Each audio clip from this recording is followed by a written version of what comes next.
প্রথম আলোর অডিও সংবাদে স্বাগত। শামসুজ্জোহা জানিয়ে দিচ্ছি দিনের প্রধান খবরগুলো।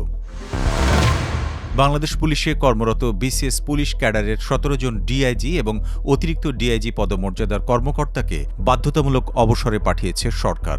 ৩ মে রোববার স্বরাষ্ট্র মন্ত্রণালয়ের প্রজ্ঞাপনে এই আদেশ দেওয়া হয়েছে। প্রজ্ঞাপনে বলা হয়, সরকারি চাকরি আইন ২০১৮ এর ৪৫ ধারার বিধান অনুযায়ী জনস্বার্থে এই কর্মকর্তাদের অবসর প্রদান করা হয়েছে। এর আগে গত ২২ এপ্রিল পুলিশের ১১ জন ডিআইজি এবং ২ জন অতিরিক্ত ডিআইজিকে বাধ্যতামূলক অবসরে পাঠায় সরকার। তারা পুলিশের বিভিন্ন ইউনিট এবং দপ্তরে দায়িত্বরত এবং সংযুক্ত ছিলেন।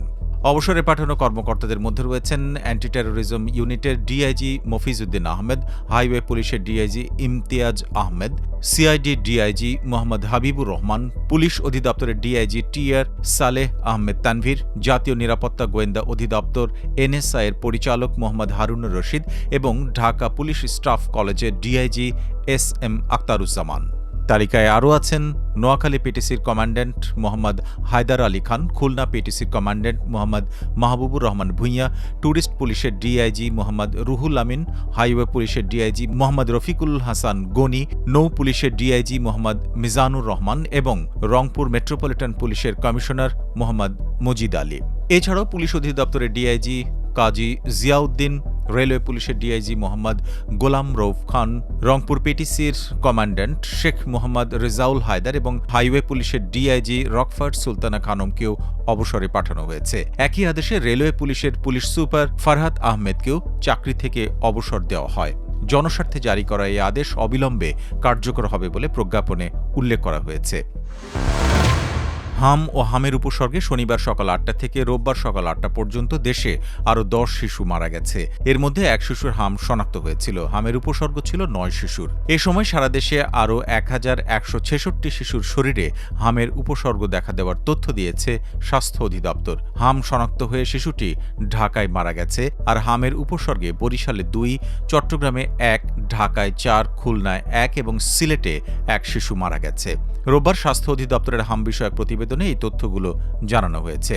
এ নিয়ে গত ১৫ মার্চ থেকে হামের উপসর্গে সারা দেশে ২৪৪ শিশুর মৃত্যুর তথ্য জানা গেছে। এ সময় হাম শনাক্তের পর মারা গেছে ৫০ শিশু। ভারতের পশ্চিমবঙ্গ বিধানসভা নির্বাচনের ভোট গণনা হবে সোমবার। ফলাফল ঘিরে রাজনৈতিক উত্তেজনা রাজ্যের সর্বত্র। জয়ের ব্যাপারে আত্মবিশ্বাসী ভারতীয় জনতা পার্টি বিজেপি এবং রাজ্যের বর্তমান ক্ষমতাসীন তৃণমূল কংগ্রেস। যদিও বুথফেরত সমীক্ষাগুলো দিয়েছে মিশ্র বার্তা। সোমবার সকাল ৮টায় কলকাতা সহ ২৩ জেলায় স্থাপিত ৭৭টি কেন্দ্রে একযোগে ভোট গণনা শুরু হবে। গত নির্বাচনে এই কেন্দ্রের সংখ্যা ছিল ১০৮টি। কলকাতার সবচেয়ে বড় গণনা কেন্দ্র স্থাপন করা হয়েছে ক্ষুদিরাম অনুশীলন কেন্দ্রে। এখানে কলকাতা মহানগরীর ১১টি আসনের মধ্যে ৭টি আসনের ফল গণনা করা হবে। প্রথমে গণনা করা হবে পোস্টাল ব্যালটের ভোট। এরপর খোলা হবে ইলেকট্রনিক ভোটিং মেশিন ইভিএম। দুপুর ১২টার মধ্যে জয় পরাজয়ের গতি প্রকৃতি জানা যাবে। তবে গণনা পুরোপুরি শেষ হতে কোনো কোনো কেন্দ্রে রাত হয়ে যেতে পারে।